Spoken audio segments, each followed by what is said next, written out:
Introduction to Song of Solomon. Author probably Solomon. Date written between 965 and 960 BC. Time span about 1 year. Title. The book is titled Song of Solomon because it is a love song about Solomon and his bride. The book is also called Song of Songs, meaning the supreme song. Background. The setting of the book is probably early in Solomon's reign. Most of the story takes place in the palace at Jerusalem or in the surrounding country, leading to the bride's home. The Song of Solomon more explicitly details with the topic of sex and marriage than any other book in the Bible.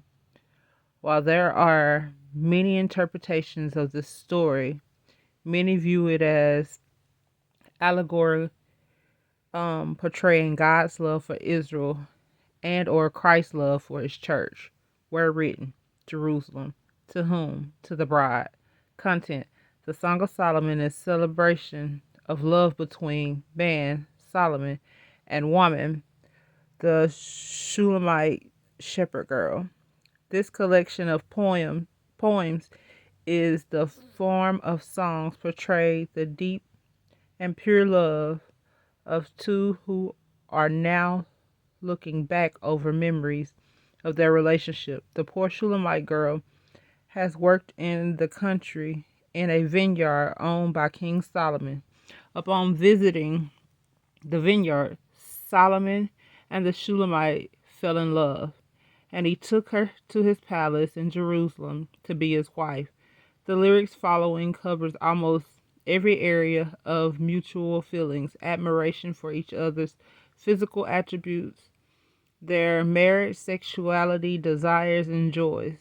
The problems of separation and jealousy arise but are quickly resolved, emphasizing their original true love. Key words: love and marriage. The Song of Solomon beautifully portrays the qualities of pure love and ingredients for a successful marriage. To develop this kind of relationship requires total honesty, unselfishness, and unconditional support. Themes: sex and marriage are originated by God and are good in His sight when combined. God's love for Israel and Christ's love for the church, His bride, is much greater than any human love.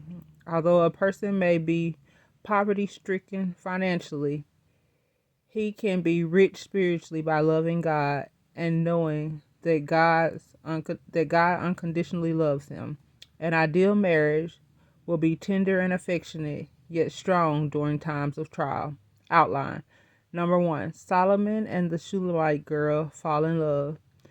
Song of Solomon, chapter 1, verse 1 through Song of Solomon, chapter 3, verse 5. Number 2, the two are united in marriage. Song of Solomon, chapter 3, verse 6 through Song of Solomon, chapter 5, verse 1. Number 3, the bride and groom face painful struggles. Song of Solomon, chapter 5, verse 2, and Song of Solomon, chapter 7, verse 9. Number 4, the bride and groom reunite and grow in their love. Song of Solomon, chapter 7, verse 10, through Song of Solomon, chapter 8, verse 14. May the Lord add a blessing to the introduction of the book of Song of Solomon.